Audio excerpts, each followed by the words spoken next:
le monde, je vous souhaite une merveilleuse année 2013 à tous et aujourd'hui pour célébrer cette nouvelle année, j'ai décidé de m'attaquer à un jeu malheureusement obscur créé par Sunsoft. Il s'agit d'un jeu qui aurait pu être parmi le top 10 de la NES facilement, mais qui est malheureusement obscur pour quelques petites raisons ici en Amérique. Donc regardons tout ça en détail.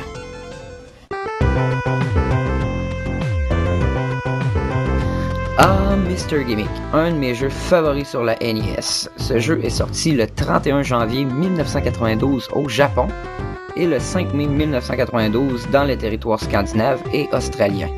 Un remix a aussi vu le jour le 21 novembre 2002 sur PlayStation 1 au Japon parmi les compilations Sunsoft avec le jeu Battle Formula, mieux connu sous le nom de Super Spy Hunter ici en Amérique.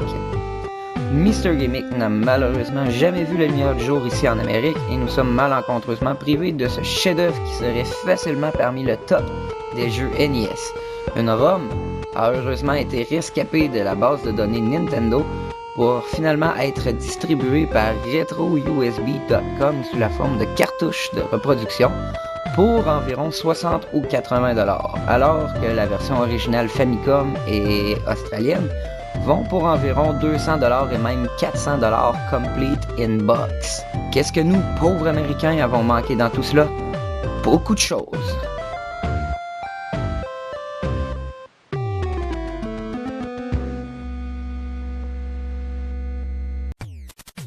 L'histoire commence avec une petite fille qui reçoit pour son anniversaire une peluche nommée Yumetaro.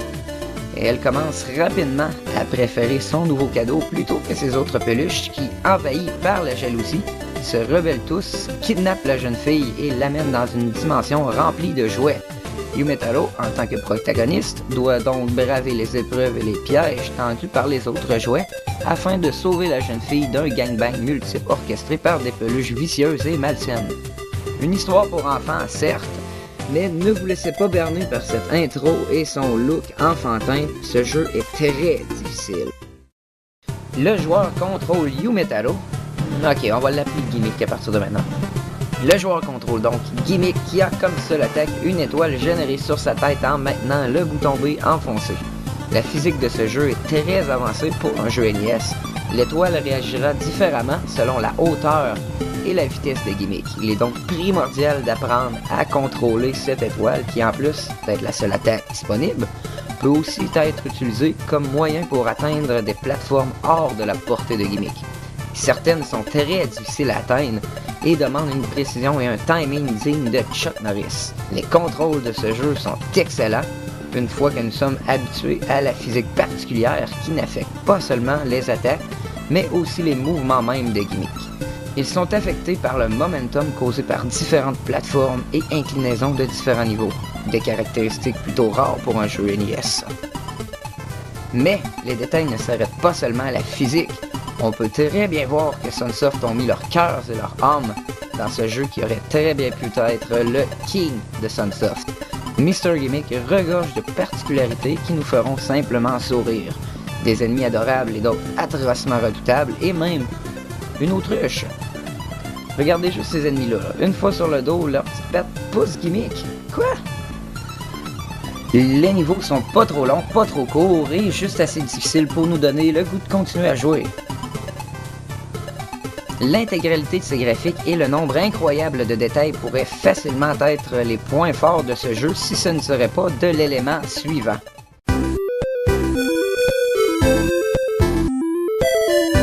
La musique de Mr. Gimmick est facilement une des meilleures soundtracks que j'ai entendues dans ma vie. Le son est typique de Sunsoft qui utilise une sound chip particulière, tout comme dans le jeu Batman Return of the Joker et Pescator sur NES, et qui ne peut malheureusement pas être parfaitement émulée sur la NES car elle ne dispose pas de cette fameuse puce présente dans le Famicom.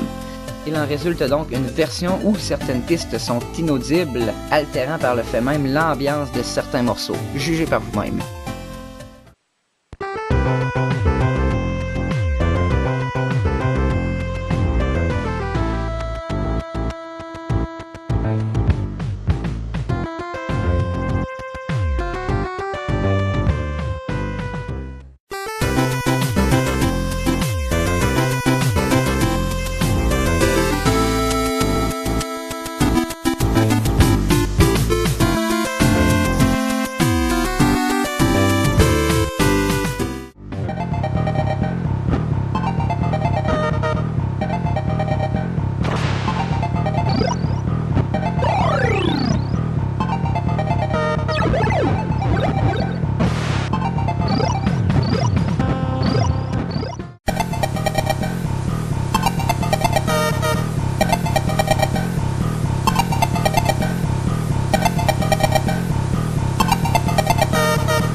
L'expérience n'en reste néanmoins très positive et ne restez pas surpris si vous découvrez comme moi de nouvelles pistes préférées après avoir joué à ce jeu. Le but est simplement de délivrer la petite fille des griffes de ses peluches et pour cela, Gimmick commence avec 3 vies qu'il peut évidemment augmenter en récoltant des points.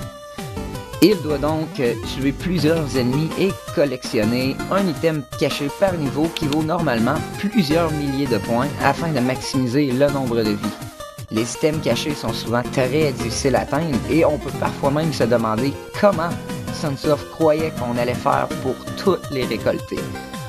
Alors, pourquoi prendre la peine de collectionner ces items, vous me direz? Ce n'est pas encore l'ère des jeux d'exploration et de collection du Nintendo 64 après tout. Eh bien, c'est simplement car le dernier niveau est débloquable seulement après avoir collectionné tous les items, et cela sans prendre de continu. Le fait de prendre un continu fait respawner ou fait réapparaître tous les items, et il est impossible de revenir dans les niveaux antérieurs. Il est donc primordial quand vous jouez à Mr. Gimmick d'être focalisé à 100%, car la moindre erreur peut coûter très cher et un reset de console. Ce jeu n'est donc pas pour les débutants ni les faibles d'esprit. Les contrôles demandent une période d'adaptation compte tenu de la physique particulière du jeu, mais une fois ces détails mis de côté, vous serez récompensé par une expérience enrichissante qui restera longtemps dans vos souvenirs et dans votre top 10 NES. Alors, Retro Gamer, contemplez Mr. Gimmick, Masterpiece et Mouton Noir de Sunsoft.